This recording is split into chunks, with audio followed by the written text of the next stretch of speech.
Hi everyone, I hope you've been well. This is the end of our second week together, and I know that I think things on YouTube are starting to quiet down.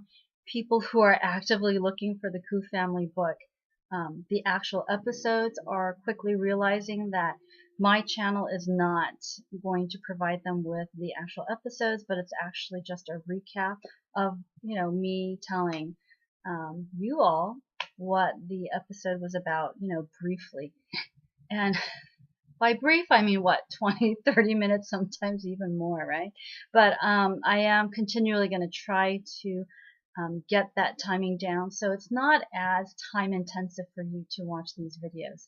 What I would do is just encourage you guys just to turn it on, just listen to me. You don't really need to be watching me, right? Tell you the story. So I know Maui, great idea. She just turns me on and then she goes about her business. Oh, speaking of which, Maui, I don't know if you can see, I am wearing the Musings shirt. You inspired me from your comment on the blog about the staff shirt. So anyway, Bentley's here. Oh, you want to say hi? You want to say hi? He's been photobombing me and he's been on my lap all this time. He must know when I'm getting ready to do these musing videos. So, all right, Bentley, you want down? All right, let's get. Oh no, he doesn't want to go down. Anyway, so just a quick recap. Um, right, so what I started to say was that I think things on YouTube are starting to quiet down. Those of you who have subscribed, thank you so much. I think last time I checked, we were at what, 24 or 20 subscribers? I can't remember the exact count. So thank you.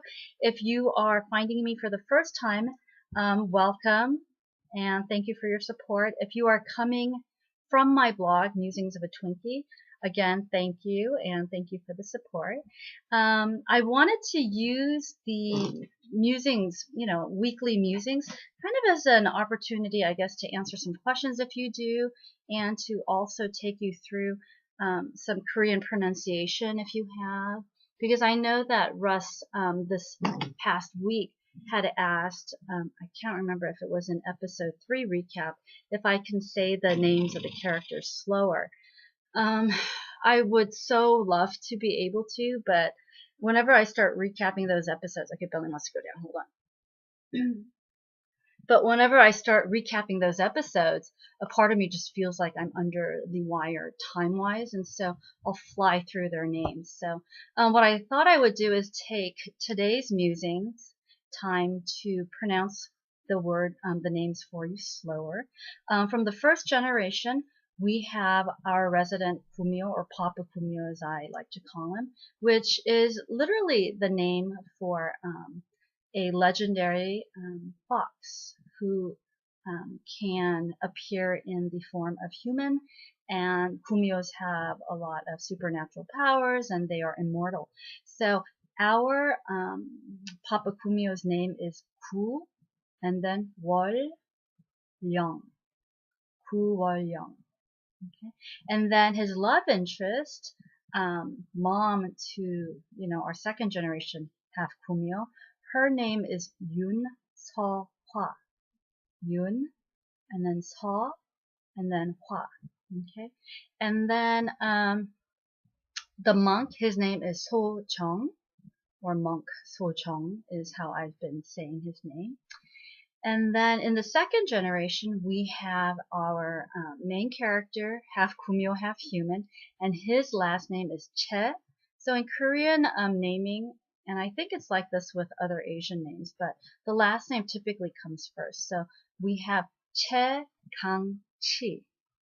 Che, which is his last name. I think in English we actually translate it to Choi. Okay, but it's Che, and then his first name is Kang-chi. So you'll often hear him being referred to as Kang-chi.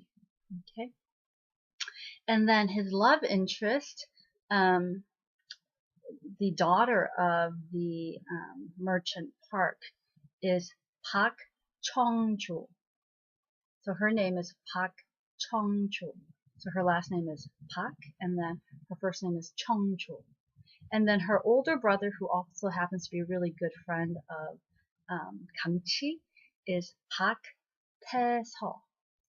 Tae-seo is his first name.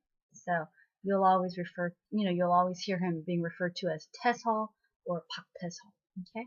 And then Susie's character, I know whenever I recap, I want to say Susie. It's hilarious.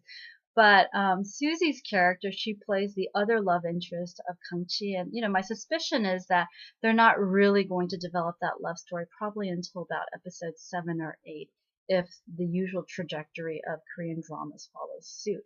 But her name is Tam Yo-ul. Tam Yo-ul. Okay, so Tam Yo-ul. And then her father's name is Tam Pyeongjun. Tam Pyeongjun. So, you would refer to him as Pyeongjun as a first name, and then Susie's character, you would, call her Yeol. Yeol. Okay? I hope that helps. Oh, our, resident villain, I can't forget his name, right? His name is Cho Kwon-woong. Cho Kwon-woong. So he'll refer to himself as Cho Kwon-woong. Do you not know who Cho Kwon-woong is, and all of that stuff. So for those of you who already know Korean, thank you for watching through this. I know that it can be a little bit kind of like, oh, I already know. Why are you spending time musings wise talking about this? But I know that definitely we have a lot of new Korean drama lovers who are slowly starting to find my site and slowly, discovering the wonderful world of Korean dramas. And so I thought that I would take the musings time to just kind of take, people slowly through some of the Korean culture maybe, or names and such, pronunciation if there are certain things that you would like for me to pronounce.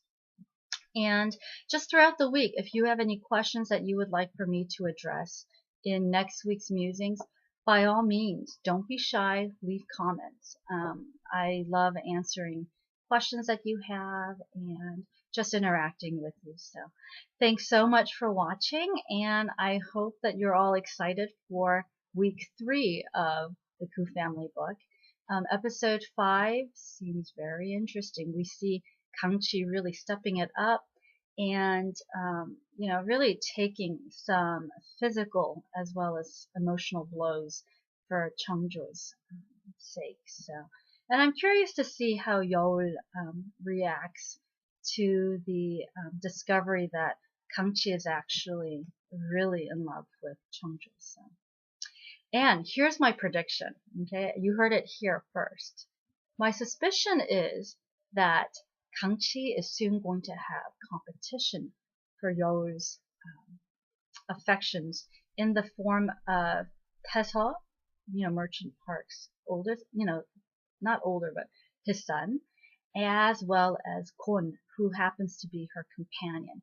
And so because of Korean social hierarchy and things like that, you just see Kwon being very stoic and just quiet and guarding his mistress. But my suspicion is that he has a secret soft spot for her. So anyway, that's it. This is the end of this week's musings. Thanks for listening. Thanks for going on this Koo family book adventure with me. And until next week, I wish you a good, relaxing weekend. Take care, everyone. This is Grace, or Snoopy's Twinkie. Bye.